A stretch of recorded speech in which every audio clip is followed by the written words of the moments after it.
The latest Newspoll shows while almost half of voters believe Anthony Albanese should be thrown out of office, a greater number remain unconvinced Peter Dutton is the man to replace him.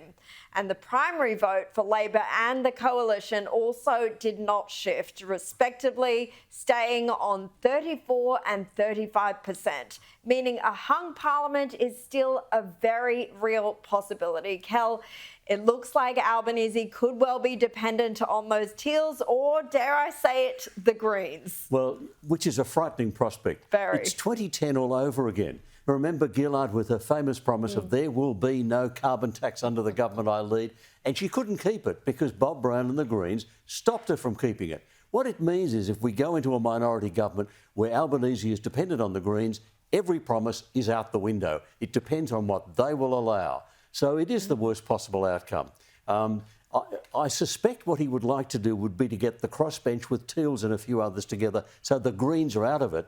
But he's going to be over Adam Bandt's barrel in the same way Gillard was over Bob Brown's barrel. It's likely, if that's the way the voting goes, and I still have doubts about how accurate these, but they might be dead on.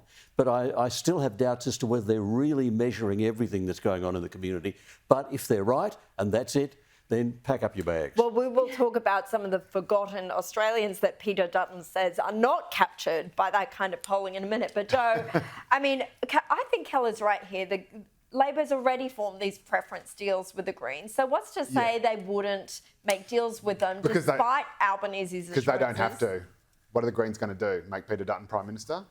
And there's no way that Peter Dutton will even have the seats to be able to make that a possibility anyway. So Labor can do exactly what Anthony Albanese did with the Greens last time round, which was in 2013, not 2010, because he was on Kevin Rudd's side, not Julia Gillard's side. And the Greens came to him and said, all right, what are you going to give us for us to support you? And he said, absolutely, sweet FA, go and make Tony Abbott PM if you want to. And they walked out of there with the tail between their legs. They'll do the exact same thing. Labor made a terrible mistake in 2010. It has learned from it. And this Newspoll shows that it is possible there's a hung parliament. It's not saying that's the most... No, it's not saying that's the most... And so there's all these people who are just... It's a bit like the people who were saying, oh, there's no way Donald Trump's going to win the election when they're staring down the barrel of all these numbers saying Donald Trump is going to win the election. They're arguing around this. This Newspoll confirms the one the time before. So if there's a margin of error, that margin of error has miraculously reproduced itself. 52-48 points to a majority Labor government. The most cynical, pessimistic sources in Labor that I've spoken to say they will get at least 72 seats. There is a possibility they may actually even pick up seats. So I do not think there will be a minority government. And even if they did, on 72 seats, they wouldn't even need to talk to the Greens. They could talk to people like Andrew Wilkie, a couple of stray Teals, and the Greens aren't going to they're not going to vote for Peter Dutton anyway. So Labor simply does not have to do any deals with them. Why would it? But Jerry, let me well, they might make them just to make life difficult and to get what they want. The relationship between Labor and the Greens has become totally toxic over Palestine. They've been barricading. And yet, Evelyn, they did still accept their preferences and make preference deals. And Albanese put a Green second in his how to vote cards, his own seat, which he claimed not to even know who that Green was. Yeah. I mean, I can't believe anything they say. I don't think you could believe anything any of our politicians say, except for perhaps some of the Freedom Party candidates. And I think this is one of the most unenthusiastic lead up to any election I've seen in my, last however many voting sort of lead ups. But it's really hard to know what to believe. To be honest, Kel's situation, what he said, I completely agree. Worst case scenario is if what the polls say is happening actually happens. But they don't say it's happening. I hope you're right, Joe. But the Newspoll does suggest that it is still a real possibility. It is a possibility, a bus falling from the sky onto our heads right now. It's a possibility, but it could be likely. It could be likely. Yeah, I don't know. So on the thing with Labor and the Greens, I know I harp on, and I hate the Greens. I'd much rather Labor didn't do any deals with them whatsoever. But they are doing less preference deals with the Greens at this election than they have at any time before. A few, and the majority, the overwhelming majority of seats is including Albanese's own seat. I know. But he will win that on primaries, so that is completely pyrrhic for the Greens. I'll throw a spanner in the works, right? Yes. I believe that Labor and Greens a long time ago decided that let's pretend to be enemies So the Greens, because people are going to not like the two major parties, so because they used to work closely together a long time ago and people forget. So the Greens have built up the young demographic.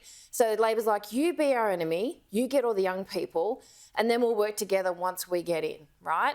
And the issue here is whether it's a hung parliament, whether you think Labor's is going to walk in, it's the Senate we need to be concerned about, because that's where the deals are made to get legislation through. So I'm curious to see how that's going to pan out, because there are a lot of smaller parties, smaller, like Gerard Rennick, people like that running for the Senate, and that's where the issue is. And the Greens often try and get in the Senate so they can push things through for Labor. Well, it will be an interesting election to watch. There is no doubt about that, even if the campaign itself has been quite underwhelming. Look, according to the latest SEC Newgate Mood of the Nation survey, it's looking even worse for the coalition, because Mr Albanese has streaked ahead of Peter Dutton on cost of living. The ALP now leads the coalition 42 to 24% on who voters think can better manage the economic crisis. Just have a look at this graph. It shows voters' confidence in the government to handle cost of living plummeting from about September 2022, while their faith in the coalition was steadily climbing. But things shifted suddenly in February this year. Labor's rating skyrockets and the opposition's declines sharply. Kel, why do you think there was this sudden change? I'm trying to think what happened then. The RBA rates dropped in February. Was it all to do with that, or is it just that the closer to an election, especially with the first-term government, people get a bit spooked of change?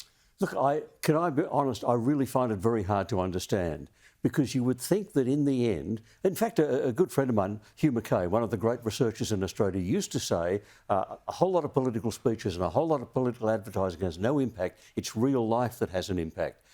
Real life for 3 years has been these guys make everything more expensive and more difficult for us. And there are now more Australians doing two jobs than ever before. There are more businesses, particularly small businesses, going bankrupt than ever before. That's real life. So I've got to admit to being beaten as to why real life is not defeating the rhetoric in this case. I know. Why is it because easy? Labor are probably the best at political campaigning.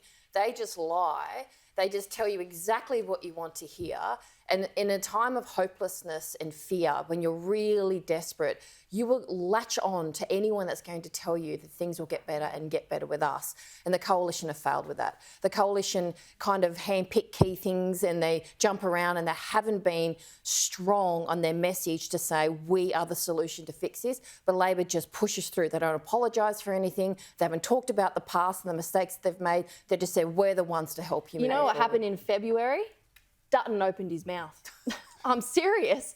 He ruined his own campaign, or whoever's advising him, because all he had to do was shut up and stop parroting exactly what Labor is saying and come up with his own policies that is an alternative and not just Labor light, and perhaps he would have won. Because to be honest, I am that fed up with the Liberal Party, because all they do is squander things. They had a real opportunity here to give Australians what they want, exactly like what you said, Amanda, but they failed. The only thing that I think the Liberal Party have got right is perhaps the referendum. But then now, post-referendum, when they have the Australian people behind them and the momentum of that on all of these important issues that are around that exact same cultural issue, they continue to fail again and again. And that is why the enthusiasm is behind all of the minor parties. There's really not much enthusiasm behind Labor. There's really not much enthusiasm at all behind Liberal, but all the enthusiasm, exactly like you said, Gerard Rennick, Craig Kelly, all of these freedom parties, because people are just desperate for something different